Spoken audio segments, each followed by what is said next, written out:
Welcome to Lynn Cullen Live. Talk radio without the static.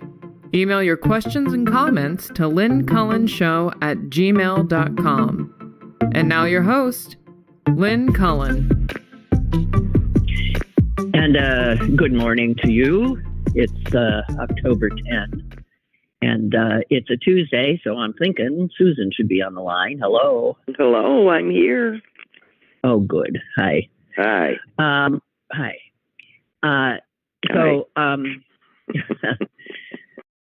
Susan, I just want to, yesterday I, obviously talked about what we were all talking about, and I just want to catch up with some of the things I had said that I now can say some more about. I was talking about the fact that, 20% of the population of Israel are Arabs. Right. Israeli Arabs. And that I had met a number of them, but the one whose card I realized was this guy, a journalist who I believe writes for the Jerusalem Post. His name is Khalid Abu Tomeh.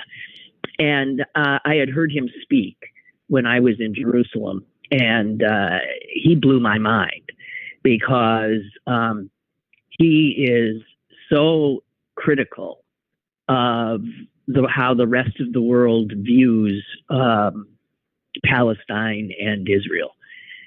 He says it's like a cartoon, like a comic book, the good guys, the bad guys, and he is so aware of its complexity. And he doesn't. He gives Israel credit when credit is due. He gives Israel, very low marks in other things, as I think is correct. But he does not see Israel as some kind of a pariah state. And in fact, he has flourished, as his family has, in Israel. And I thought, I should, just so people don't get this, again, this cartoon sense we all have of the Palestinians. They are such a huge, disparate group. They are... who seem to have the misfortune of being used by pawns as pawns, exactly. Yes. And in fact, if you even look at Gaza and Hamas, Hamas was elected, I mentioned that, by the people of Gaza in, I believe, 2006, when the Israelis pulled out. They said they had been in Gaza. They said, all right, we're out of here. You can have it, take it. You elect your own government. We're out. And they elected Hamas. Although I've been reading more, and only 44% of Gazans voted for Hamas. But it was more than anybody else got. So, and also the vast majority of Gazans probably don't like living under the thumb of a terrorist organization. They're not into governing. They're a terrorist. No. The average person is, they terrorize their own. Right. They've done nothing to help the people they govern. In fact, all the money that has been given them from other countries sympathetic to their plight has not been used to help the people. It's been used to buy armaments and build tunnels and all of that. This is all. It is known. It is true.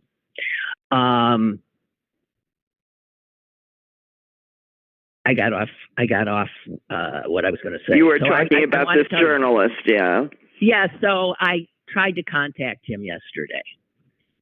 And I did texted him and I emailed him, and I have not heard back, and I suspect I won't because of I can't imagine what his life is right now as a major journalist in a country at war and under attack, and he being the embodiment of the complexity of Israel. So, and I told him, I said, if you find the time, I would so appreciate. And but maybe he will, and who knows. But go ahead. Sorry. No. You go. I was going to say that there were. One of the dead families was a family that was raising their children to be bilingual in both Hebrew and Arabic, so in hopes that they would be living in a place where everybody lived equally and together, and that it was through the children that they would get this done. But, they're dead now. Almighty. I also realized, and with great fear, that I knew somebody who I thought was living in Gaza. I've since, believe me, I looked.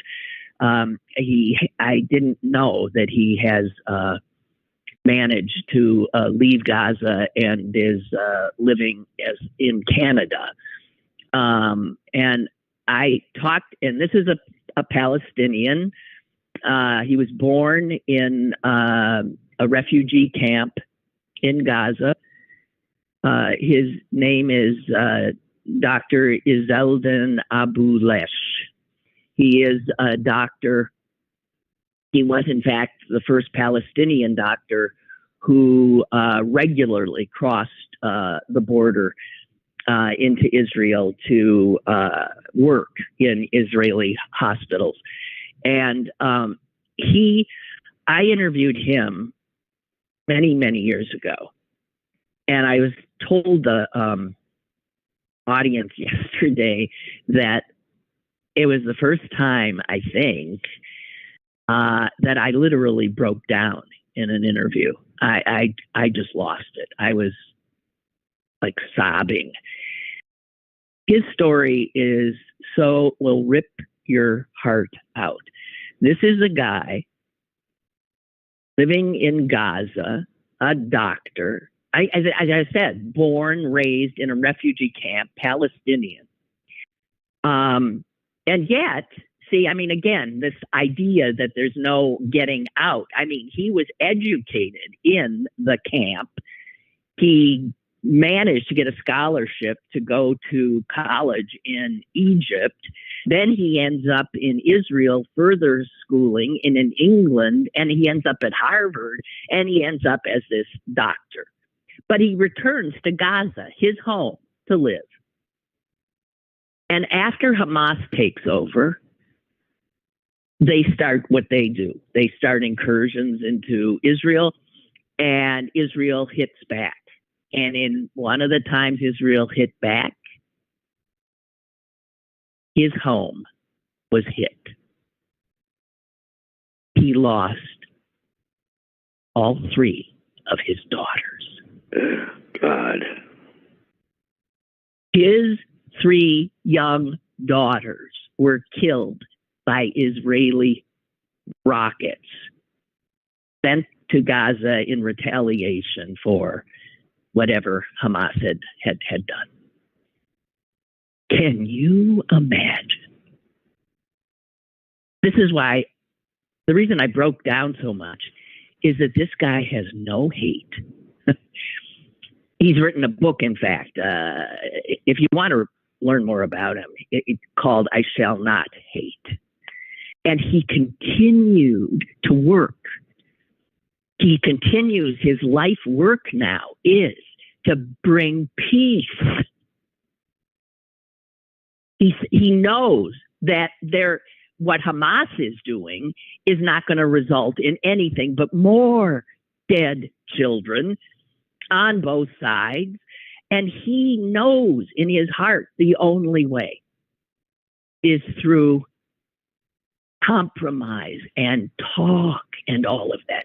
So this guy... And can I interrupt to say the only way is if each of us looks at the person across from us and sees another human being. Human. Yeah. Not a less than, not a yes but, not an anything, but another human that feels and aches and hurts and loves and loses and everything else. And how we, until all of us stand up and refuse to be pawns in power battles waged by a few powerful men for God knows what purpose. But in thousands and thousands and thousands of years, we have not been able to figure out how to just stand up and say no. No, but this is, Sue's well said, but this is, unfortunately, this is so beyond it. We clearly can't do it. This is this is the animal that is Homo sapiens. And this man is unlike most of us other animals, I must say. We are easily given. And the terror I feel now about, understandably, Israelis' unfathomable rage and disbelief and sorrow and desire for vengeance. But it's only going to result, Hamas has got to be finished. But Hamas, and this is another thing, the world now. Hamas is an idea as much as it is the people in it. So how do you finish it? Well, no, but you can take them out. Hamas is an idea. The idea is the soul, its mission statement is genocide of Jews. Yeah, its mission statement. Yeah, it's not to help the Palestinians. It's genocide of Jews. Yes. Yeah, and they couldn't, and the Palestinians are to be used to do that, but not to be helped by them in any way. Yeah, and so you have, and here again is the reality, and why we are going to start seeing pictures of dead Palestinians, dead Gazans, that will break your heart. Because Hamas has, as a part of its strategy, has always put its command posts next to hospitals. It uses Palestinians, human shields. Right. They use their own people as shields. They have their arms stored in mosques. They fire rockets from schools. And so if Israel targets these military targets, they, of course, then end up killing innocent civilians. And it's going to be horrific. And the world will immediately turn and talk nothing but the brutality of the Israelis. One other thing I found, and then I'll stop bogarting the conversation, but I found this really powerful. It came on Twitter. I will always call it Twitter. And it's from a guy in Israel who is an Arab. His name is Nusir Yassin, Yassin. Look him up, Nuseir, Nusir Yassin, Yassin. The little bit I looked up, he seems to be a very successful entrepreneur. And I want to read you his tweet. Personal thoughts. Not for everyone. Feel free to skip.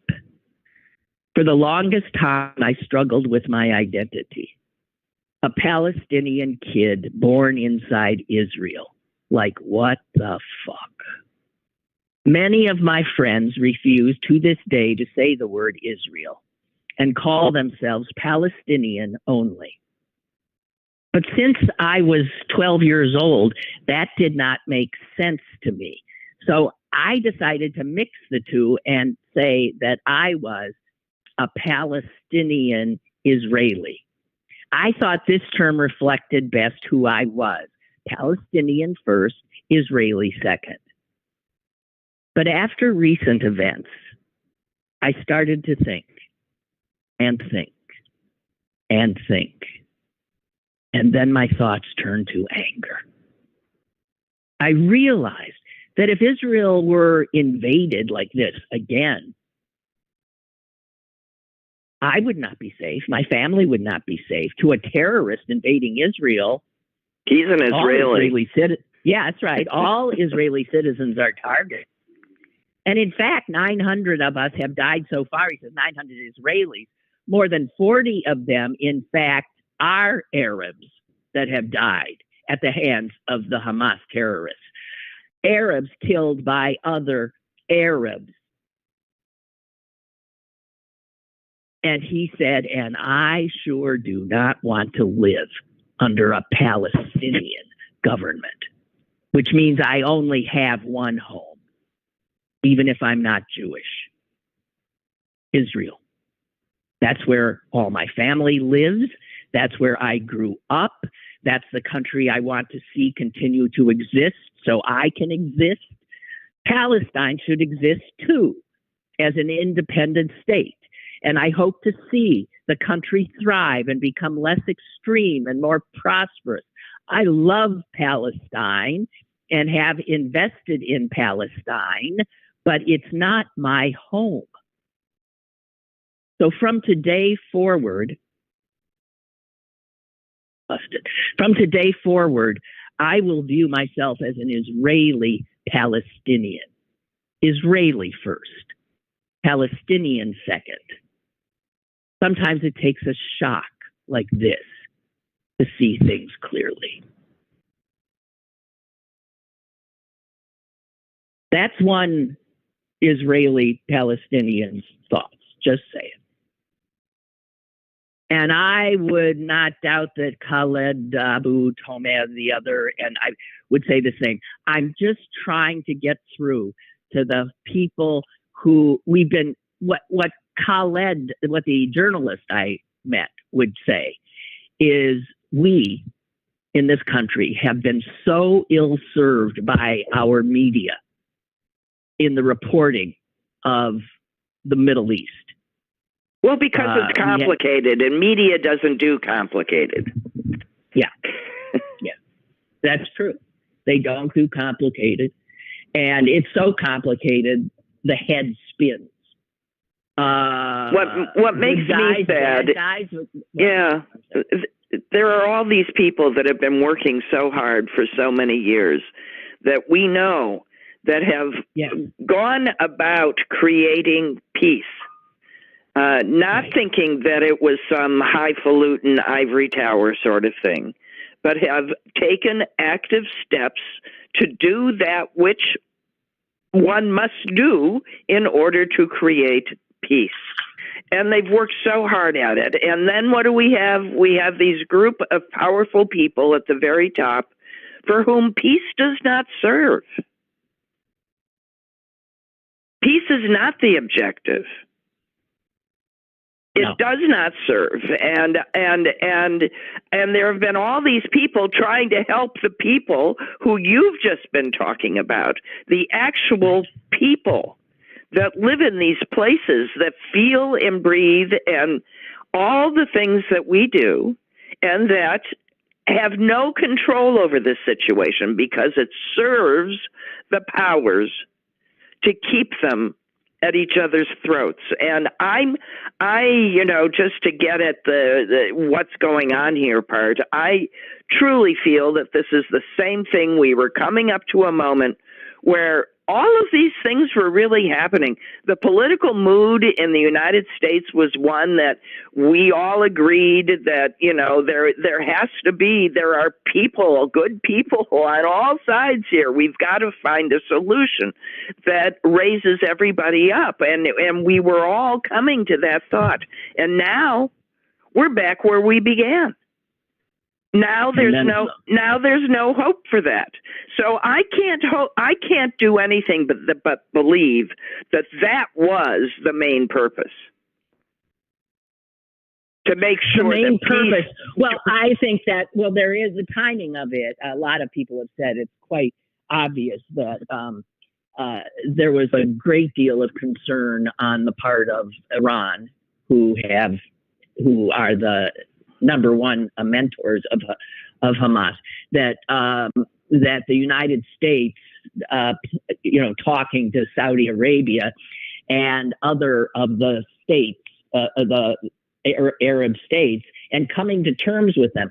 In the last few years, you've seen Israelis going into Arab states that they have never gone to before, beginning of relationships, thinking that we need to, get beyond this. And you've also seen Netanyahu out, overtly cooperating with Hamas. Yeah, I want to say this, and I've been fearful, but I do want to say the intelligence breakdown, the magnitude of it is bullshit. It seems to me incomprehensible. It's bullshit. And we don't know yet, but damn, if it turns out that he was in fact given some warnings that something was afoot, and he instead drew the forces to the West Bank. That's all the way on the other, not that that's far, but that's on the other side of the country, and left the Gaza border pretty much unattended. And I'm thinking for him, he might have, in his calculations, thought, letting Hamas come in and attack. Yeah, I think he miscalculated. I don't think he thought this would happen. Maybe. But one or two Israelis. Yeah, but I'm saying this would be this would get the protesters calling for his head out of the streets and unify the country. And he would be the big bad prime minister that he likes to paint himself as, who knows how to keep Israelis safe. And I can see that being a calculation. Let us also say that the policies he has instituted ever since getting into making his governing coalition out of these racist, nationalistic, right-wing lunatics that form his governing party now. And then they did what they do. They start building more settlements in the West Bank. They start, provoking. They go up to the mosque, the Golden Dome. They go and provoke the Palestinians into a rage. For what purpose? This is so much of it is on Netanyahu. Well, it is, except that let's just say that nothing excuses what just happened. No. I'm not saying it excuses it. I'm just saying look at it when the dust settles. And we have to move forward. These are the things we have to look at. I understand. Yeah. He's gone. Well, he should be in jail. I mean, he's trying to get rid of the Supreme Court because they're about to put him in jail for fraud and everything else. In case you haven't heard the story on this side of the oceans, it's the largest, and where the pictures that we're seeing are the world just witnessed the largest single-day massacre of Jews since the Holocaust. And there's people in Times Square and in Germany and London cheering. All over the world. Cheering. Yeah. And we aren't hearing the outcry that we hear when, say for Ukraine, what's a few Jews murdered? And we really do have to look at that the response please forgive me for bringing this up, but Kylie Jenner says, I support Israel and has to take the post down because she shouted down for saying something like that, for having the gall to say that she supports Israel. And what that is not anti-Zionism. That is pure anti-Semitism that is taking such dreadful root in this country and flowering everywhere. And it really, it isn't too soon to stand up. It really is not too soon to stand up. Because the massacre that just happened there can happen anywhere and do so repeatedly. I want to point out that the largest massacre of Jews in American history happened 3 blocks from where I'm sitting. Right now. I know. Well, but I'm just saying, it can happen here. It can happen. And does happen here. Jew killers are. And they're ascendant and they're comfortable because of Donald Trump and the Republicans. Somebody posted this, and I just want to say that, there are always 2 sides. There's 2, in a war, you got these guys and those guys. But let's be honest. There are some, here's an equivalence. And somebody wrote this, and I think this is so true. In regard to Russia and Ukraine, first of all, well, I'll just say what they say. If Russia were to lay down its weapons, there'd be peace there. If Ukraine were to lay down its weapons, there would be no Ukraine. Think about that. Right. Think about that. The Russians have, what is their goal? It is to take Ukraine. Ukraine is simply defending its country. If the Russians were to stop killing them, they would happily stop defending themselves. If Russia laid down weapons, there'd be peace. But of course, they're not going to. If Ukraine laid down their weapons, they'd be toast. To Israel, if Hamas were to lay down weapons, well, I don't know if there'd be peace. But if Israel, it's the second part that's so obvious. If Israel were to lay down its weapons, it would be gone by Tuesday. Right. There would be no Israel. None. Which a lot of the world says, yippee. And the reason for Hamas existing is exactly for that purpose.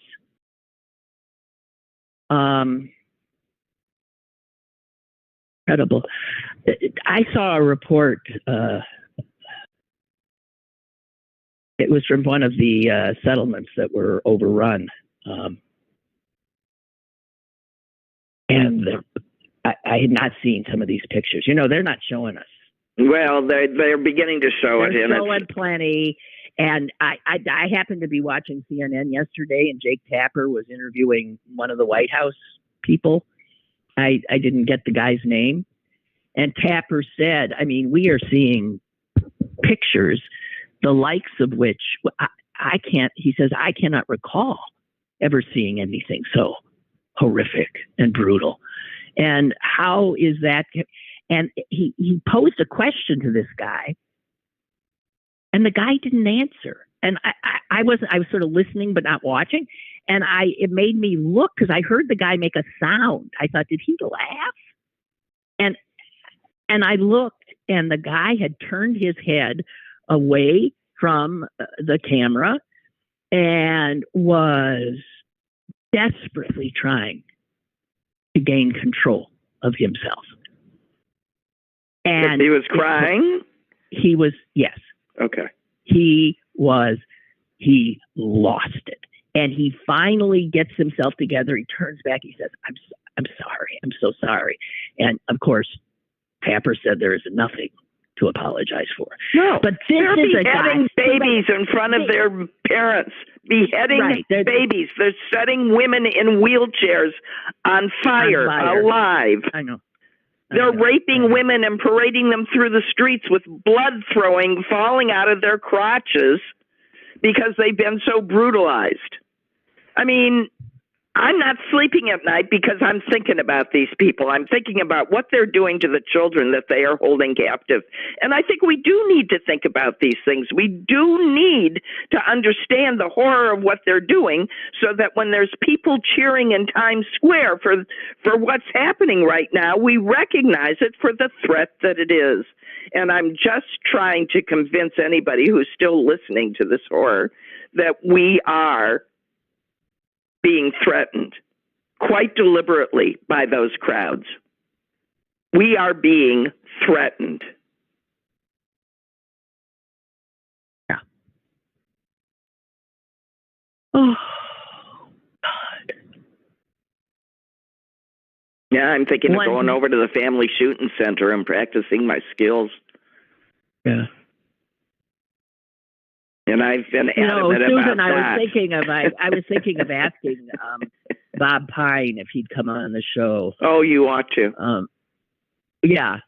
Bob Pine is the guy who heads the Center for Peace and Justice at St. Norbert College that my dad endowed. And he has for I don't know how many years. Actually, your mother endowed it, but that's okay. Okay. Well, right. Dad's money. Yeah, well. Okay. Our mom and dad endowed. But it's got his name on it.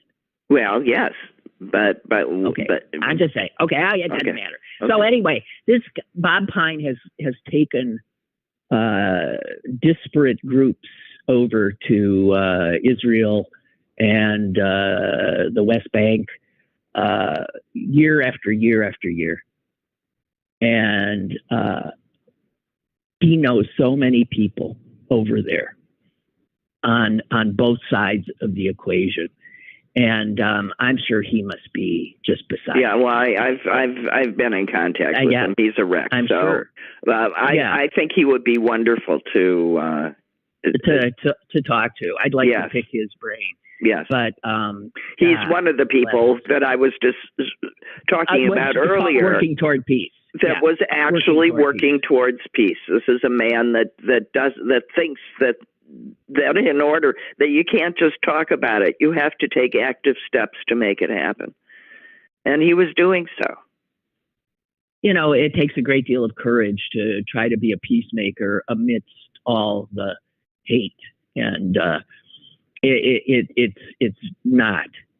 Well, and even the people that are on your side think that you're, foolish. Or, yeah, maybe, like you're doomed. I just want to, this is another thing, I'm sure you're all finding things, but I just wanted to, this is a portrait of just one man in Israel named Yair Golan. He was a major general in the Israeli forces. He is retired, 61 years old now, and he was a former member of the Knesset, the parliament. So he's known in Israel. And it's said that when the attack happened, he put on his uniform, grabbed his weapon, and drove into the battle multiple times to rescue civilians under fire. He rescued 2 young adults hiding under a bush at the massacre site where the music festival had been. He answered a call from a journalist that the journalist's son was hiding under fire as well. And he said to the journalist, "Give me his location. I will bring him home to you." An hour later, the son called his father from Golan's car. He had been rescued. Golan collected some more retired fighters and went in and out of the battle, rescuing dozens of people while exchanging fire with Hamas. He's 61.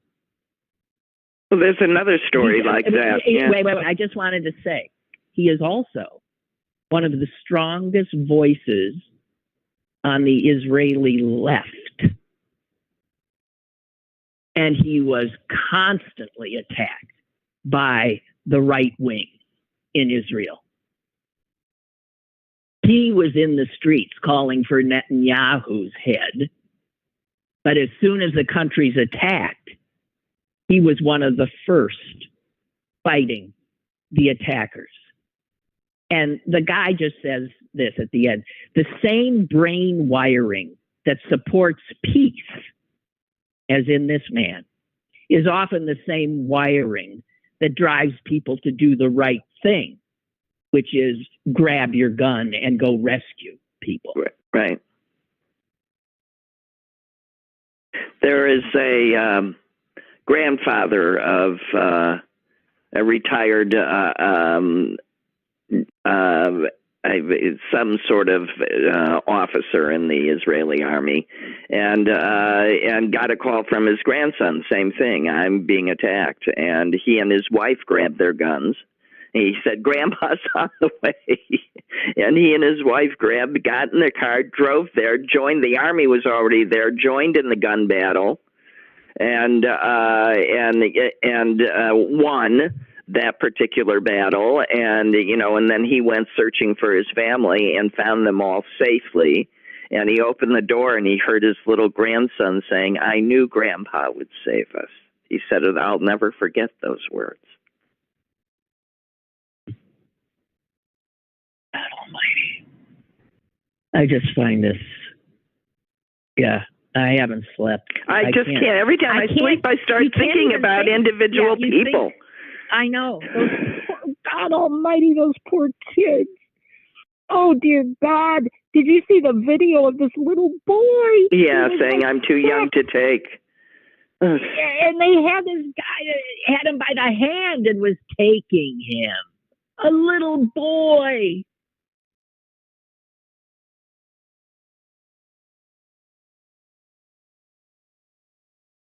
Okay, we've got a caller. Come on in. Hi, Lynn. It's Beth calling. I have to say, I have never thought of myself as a conspiratorial person, but I agree with Susan. I think this was allowed to happen, considering the I feel that way. The political, I mean, Bibi's nuts are in a vice, and how can you possibly throw out a PM in a time after such atrocity? That's right.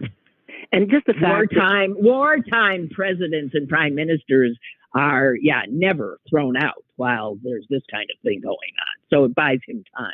He also, I listened to his speech yesterday, and he was very vague about absolutely everything except for one thing. He said, "I did not know about this." And my ears just perked up. It was such a weird thing to say in the middle of that speech, to deny that he knew anything about it. And I thought, okay, we're right. It's kind of like the mafia boss. Don't tell me this way. I can't say I don't know. I can easily say I don't know. I mean, the fact that you had Mossad, MI6, CIA, all the intelligence agencies, you had heard no chatter about this at all. And I wouldn't be surprised, too. I don't know. Something just says that our friend in Saudi Arabia there maybe just kind of helped his friend Bibi out with something, too. I don't know. I just feel like there's a connection. Well, you don't know, but something stinks here. Something royally stinks. And the other thing that stinks, too, is the absolute impotence of the United Nations. If there was ever a time for the UN Security Council, both China and Russia as well, to have a complete condemnation, let's get some troops into this area to support this. Well, Beth, That's not going to happen. Russia is on the side of Hamas. They might not say it, but they're on the side of Iran, and Iran is on the side of Hamas. And the fact is, they've got a veto. The security, the way it's set up with the veto in the Security Council, it dooms the United Nations to total impotence. I agree. But now you're getting Russia, where if they're the lone vote saying no, not to do anything, if you already didn't have a global community that has hated Russia for what they've done in Ukraine, now it's just solidifying it. So for nothing else, you might know this. It's not going to go anywhere, but you get them on the record. I was reading something interesting about how, the way the world has been sort of configured up until very recently, the world has changed so that there's not this humongous power of the United States, because we share power with these other actors now, China, Russia, right? We don't have the power we had. No, we're not the lone superpower. But I think also you have to get smart in marketing and showing those countries, hey, we still believe in what we believe in. Yeah, and but the fact that the only other powers don't believe in it. China, Russia, do they believe in helping a democracy that's in trouble? Something tells me you could probably get China swayed, I think, in this particular instance on what's happened here. And the only thing the UN has said, we're worried about civilians and they need to get out. That's the only statement they put out. Speaking of that, I mentioned this. What does that even mean? That the countries have to all just go someplace else? Yeah. No, with the attack coming, and the Israelis have said, get out to the Gaza because we're coming in. They have nowhere to go. Where can they go? They can't go. Well, here's where they can go. There's one place they could go. It's another Arab country. They have a border. Gaza has a border with Egypt. Right, and they control Egypt, and they won't let them in. Egypt sealed their border when Israel sealed them in. Egypt could right now, and I don't understand why nobody's talking about it, be doing a huge humanitarian relief here. Have you heard anything about that? No. They still have no. I heard that reported. I did hear that. This is what the Arab states have traditionally done when the Palestinians are in real trouble. Nothing. Because Palestinians in trouble is a card they play all the time, but they don't help. No, Egypt could do something now. Why aren't they? I mean, humanitarian. Egypt does call Hamas a terrorist organization. They don't want anything to do with Hamas. I'm sure they're thinking of their own security. We don't want whatever. But there is a way for some Gazans to get the hell out if Egypt would open the door. But that is the thing, though, too, Lynn. I understand with them kind of closing the border, because how do you know this is not a member of Hamas you're now letting in? Yeah, how do you know who's coming in? Right, that's right. Well, that's the gamble right now. But I hope they get every single one of these SOBs. It just makes your heart weep. And I'm not Jewish, but I can tell you've had the same feeling. You're like, you kind of wake up at night thinking, oh my God, these poor people. Yeah. Yeah, it's like the 5 stages of grief, and we're stuck in anger and bargaining, and there's just not a whole lot you can do. Well, thank you for letting me vent. Oh, thank you, Beth. Thank you for calling up. Bye-bye. Bye. It just, the reason I can't sleep is, of course, probably the same reason you can't. You start to imagine if your child. If these were my children and my grandchildren that I was never going to see again. or you don't know, you know they're there, they've been taken, you're not sure if they're alive or dead. All you can do is imagine their terror. I saw pictures you see of just, I don't know. So the Hamas charter says this. I'll quote it for you, okay, in case you had know it. We aspire to the realization of Allah's promise, no matter how long that should take. The Prophet, Allah bless him and grant him salvation, has said, the day of judgment will not come until Muslims fight the Jews, kill the Jews. When the Jew will hide behind stones and trees, the stones and trees will say, "Oh Muslims, oh Abdullah, there is a Jew behind me. Come and kill the Jew." That's their charter.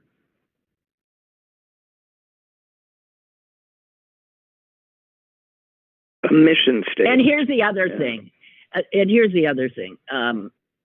You know, Roger wrote something about these minority governments. Like, you know, Trump, even though he was president, does not represent the majority of American people.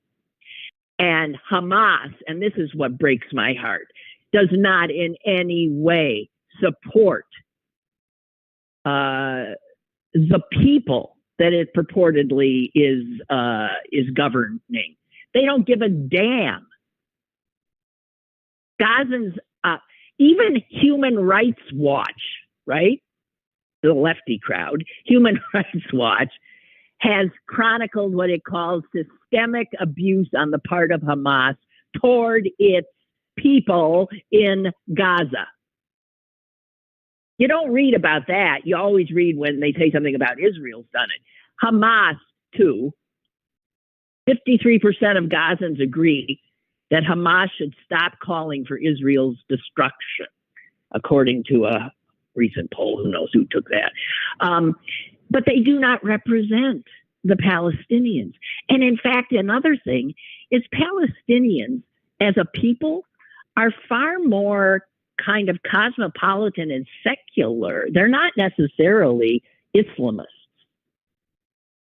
You wouldn't know that if all you did was equate Hamas with what Palestinians want. Anyway, somebody said this, that what happened Saturday when people who study Hamas, they say they can't figure it out because it isn't in their Hamas's interest, because they're going to be wiped out.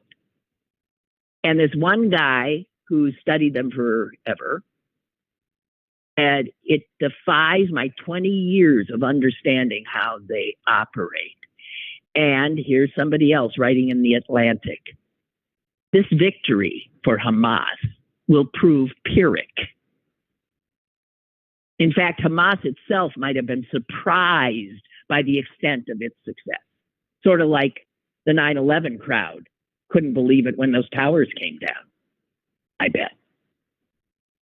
The trauma, it says, in Israel today should give pause to those thinking that Israel will simply acquiesce to the usual short tit for tat. As bad as things have been in Gaza in the past 2 decades, and understand that that bad is not just because of Israel. That bad is because of Hamas.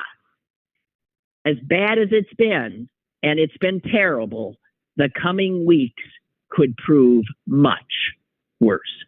My heart goes out to the Gazans who do not support Hamas. And it could well be the majority of them, and they're going to be dying. Be careful who you elect. As for Gaza, this, I don't know. So there's that. Yeah, so I mean, speaking of that, so just in case you're one of those one-issue voters and pro-life is your issue, but you claim that you're not a racist, or you claim that you're not anti-Semitic, or you claim that you don't agree with any of the other policies, but you have to vote for Trump because that's the pro-life party, but you're not any of those things. I'm just saying to you, yes, you are. If by your vote you enable all of those things because you think you're right about one issue, then you are all of those things that you are trying to disassociate yourself from. You can't do that. You especially can't do that now. And I just want that very clear. There isn't a moral carve-out here. It does not exist.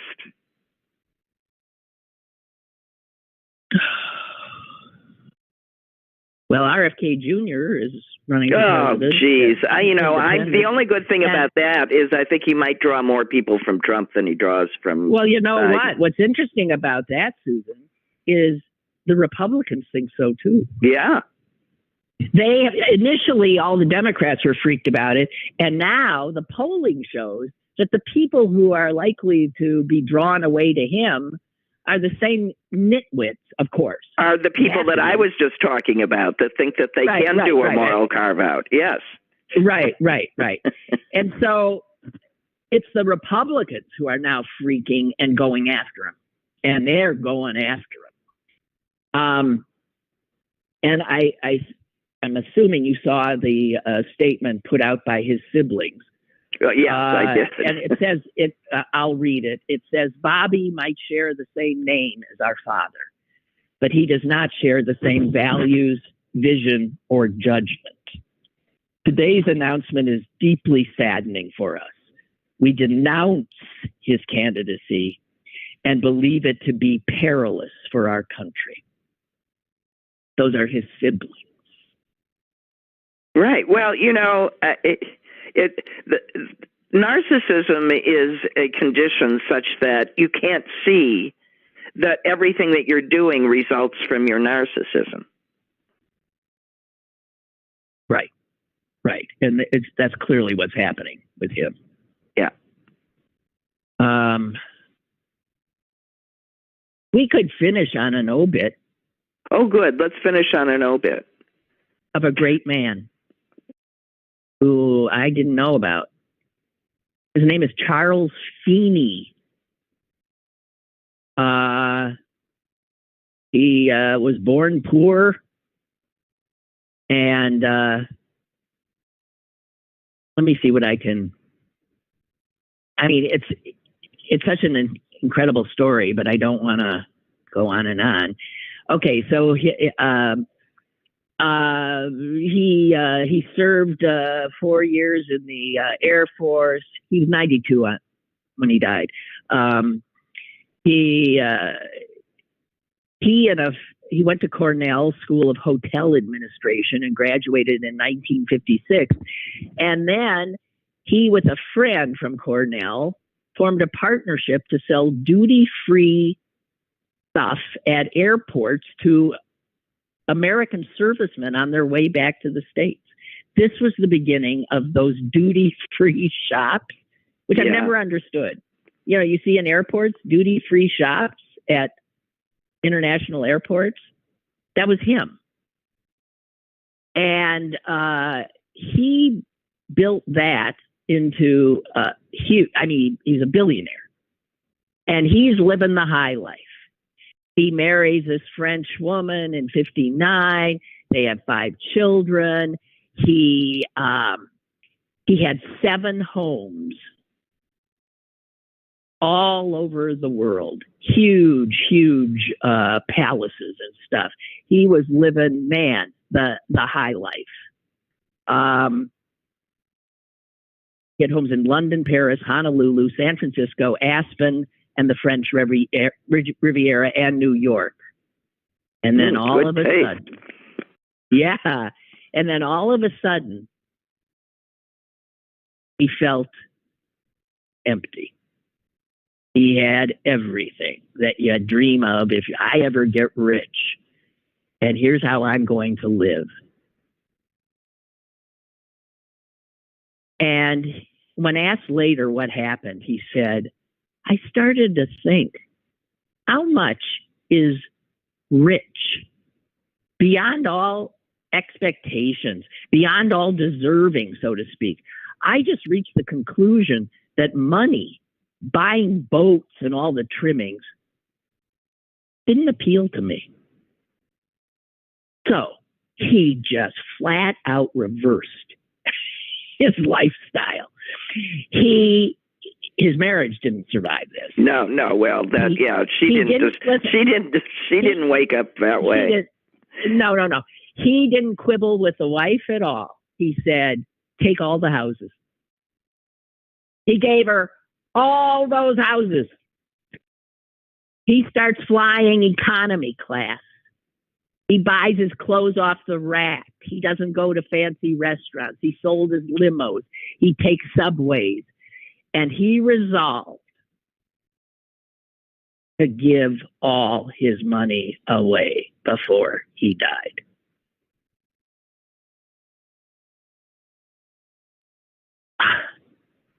So this is 1982 now, he establishes in Bermuda a foundation that would become what's called Atlantic Philanthropies.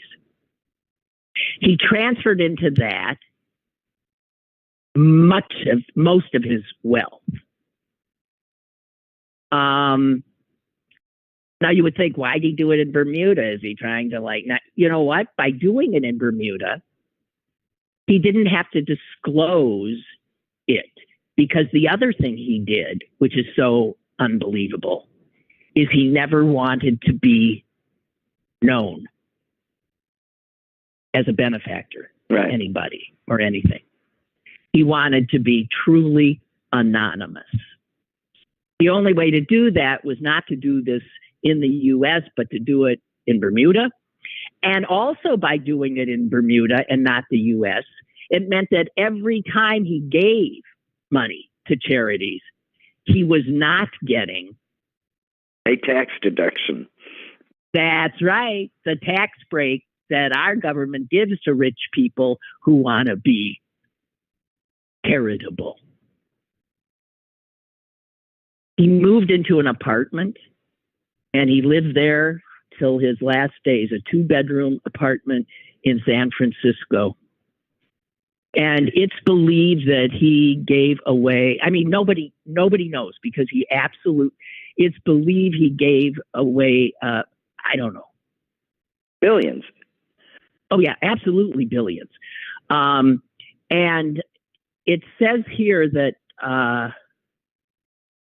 he said he gave his 5 children what he considers, he did leave some money to them. I can't imagine what, but it wasn't huge. Something that he would think is reasonable. He had a lot to do with helping bring peace to Ireland. And that often by using his money. His name appears on none of the thousands of buildings on 5 continents that he funded.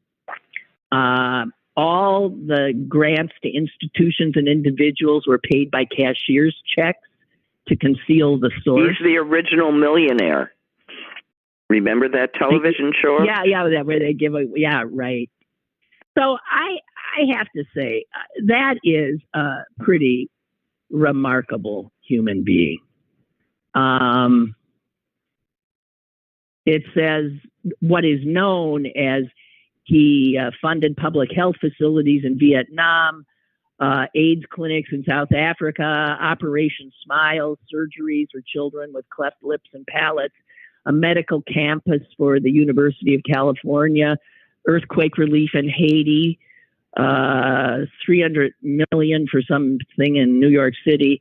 And his identity was blown in 1997 after he and his partner sold their interest in the duty-free shoppers. And that's when it became known what he'd been doing. but he never wanted anyone to really know. So there, it says in his last decades, he did not own a home or a car. He wore a $10 wristwatch, preferred buses to taxis until he was 75, flew coach. And he and his second wife live in a 2-bedroom rented apartment in San Francisco. It says here that, what's his name? Gates. Why am I blanking on Gates? Yeah. I was thinking of him too. Bill Gates. Bill Gates has said he's the most extraordinary man that he'd ever met. And there it is. Because I never heard of him. What he did it. When you do it anonymously, you give up the power that that kind of gifting gives you, which is something Bill Gates didn't do with the Gates Foundation. He likes the power and that giving gives him. Well, most people do. Yeah. I don't give anonymously. There's always that thing, do you want, be anonymous? It's never occurred to me to be anonymous. Oh, see, I always check yes. You do? Yeah.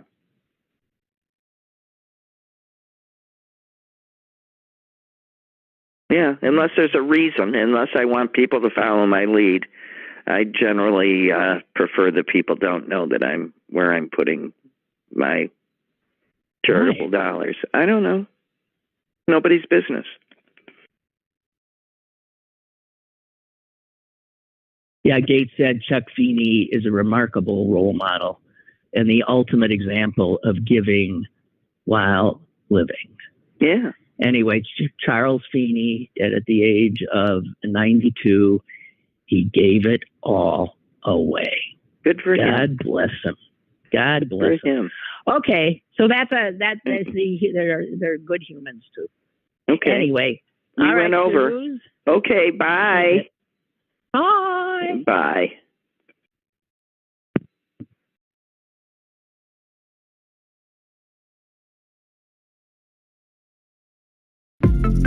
Lynn Cullen Live, Monday through Thursday from 10 a.m. to 11 a.m. and archived at pghcitypaper.com. The opinions expressed on Lynn Cullen Live are those of the host and do not necessarily reflect the viewpoints of Pittsburgh City Paper or its advertisers.